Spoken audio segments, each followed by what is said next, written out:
Bonjour et bienvenue chez les douceurs de Maïlis. Alors comme promis lors du dernier live sur Instagram, je vous poste ici la recette de la pâte à choux.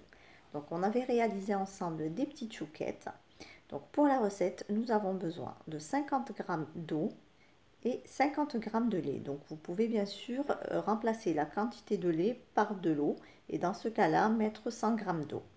Je vais également rajouter 45 g de beurre, une pincée de sel et une pincée de sucre et je vais faire fondre le tout à feu moyen.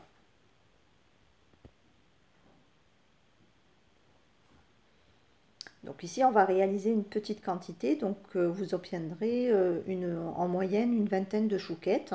Donc si vous avez besoin d'une quantité plus importante, vous n'avez plus qu'à multiplier donc les ingrédients cités par deux.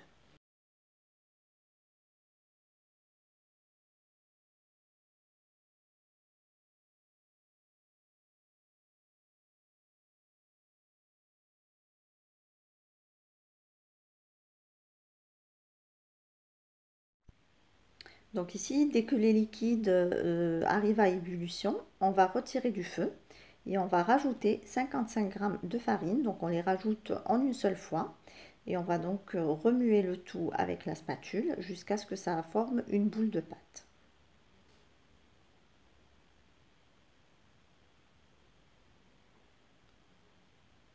Donc on mélange bien notre pâte et on va la remettre donc sur le feu, là cette fois-ci sur un feu vif, et on va la faire dessécher donc 1 minute à 2 maximum.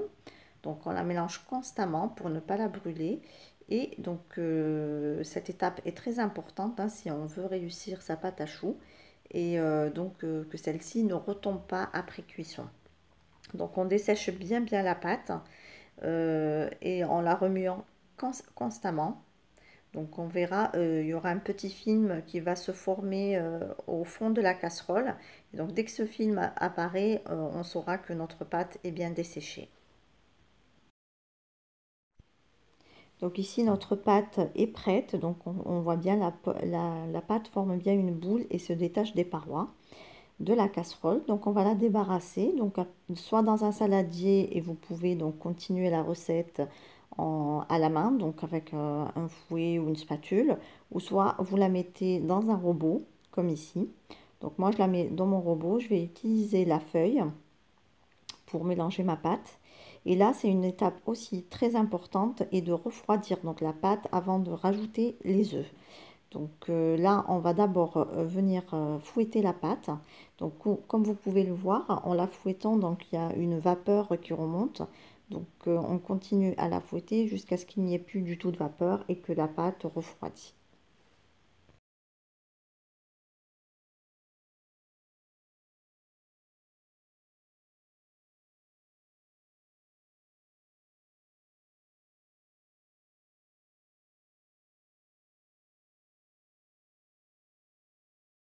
Donc ici, on va venir intégrer les œufs à notre pâte. Donc pour la quantité que je vous ai donnée, nous aurons besoin de 100 g d'œufs, ce qui est l'équivalent de 2 œufs.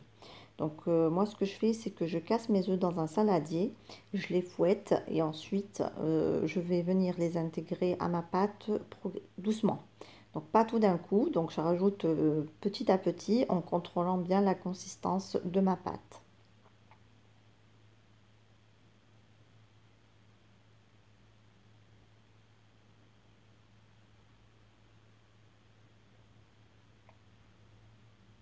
Donc cette étape est aussi importante.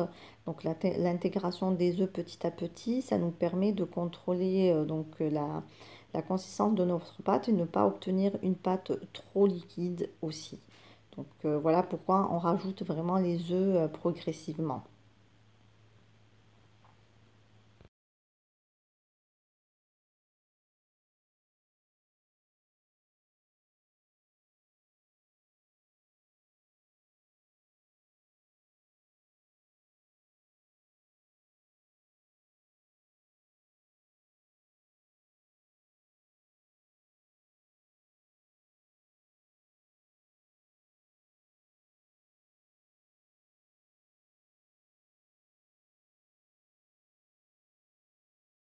Donc là j'arrête juste pour vous montrer la texture.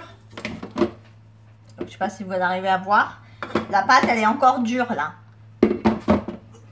La pâte, en fait, elle a encore besoin d'œuf. Elle est encore dure, donc on va rajouter un œuf, un autre œuf, et on va continuer à mélanger.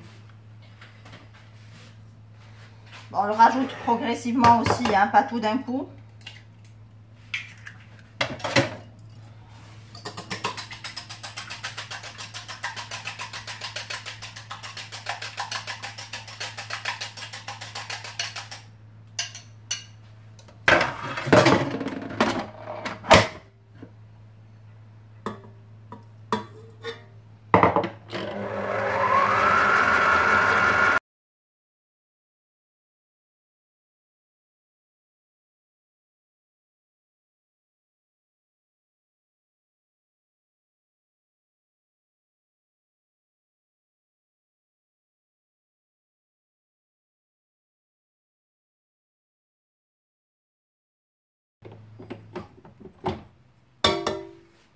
Voilà, on va vérifier. Je pense que là, elle est à bonne texture.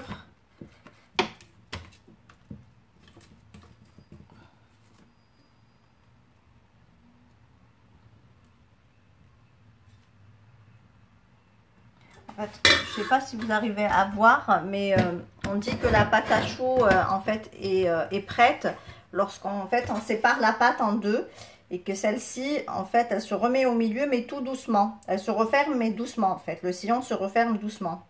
Et donc là c'est le cas. Donc là si je la sépare en deux en fait ça va, la pâte se referme mais tout doucement. Si ça se referme trop vite, ça veut dire que la pâte est trop liquide. Si ça se ne referme pas du tout, c'est que la pâte est trop épaisse en fait. Donc là, c'est bon, on va la débarrasser et on va la mettre dans une poche à douille.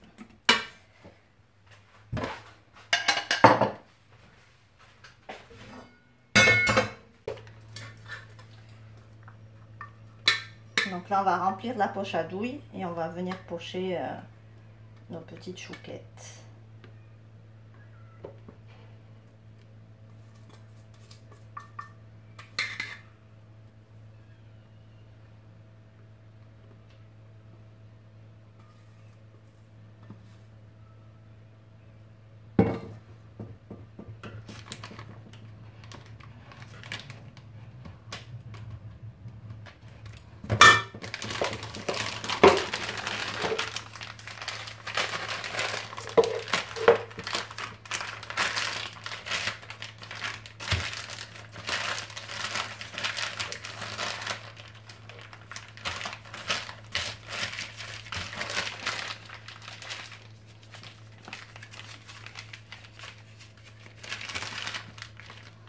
Pocher mes chouquettes, donc là c'est pareil, c'est à vous de choisir la taille de vos choux, si vous les voulez plus grands ou plus petits ou en forme d'éclair par exemple.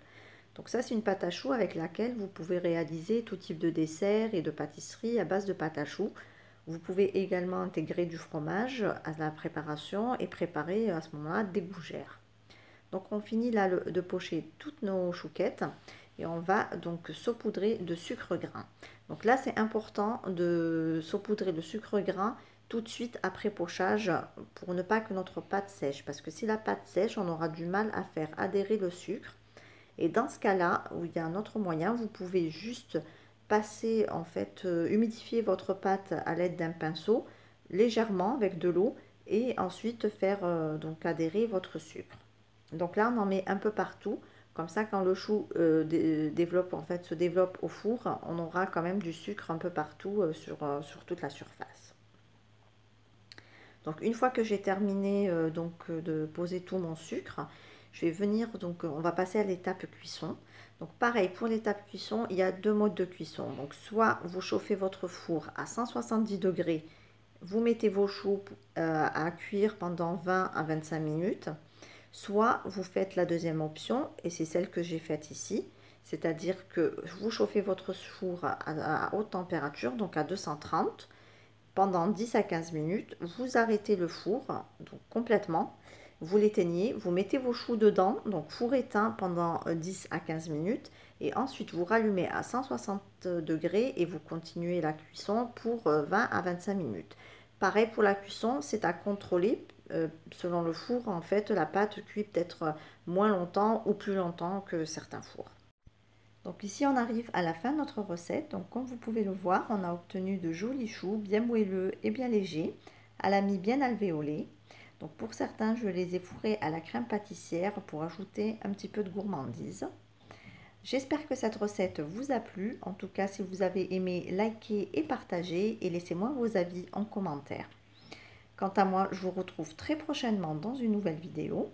Alors, si vous êtes de passage sur ma chaîne, n'oubliez pas de vous abonner et d'activer la cloche des notifications pour ne rien rater. Merci de m'avoir suivi et à très bientôt chez les douceurs de Maëlys.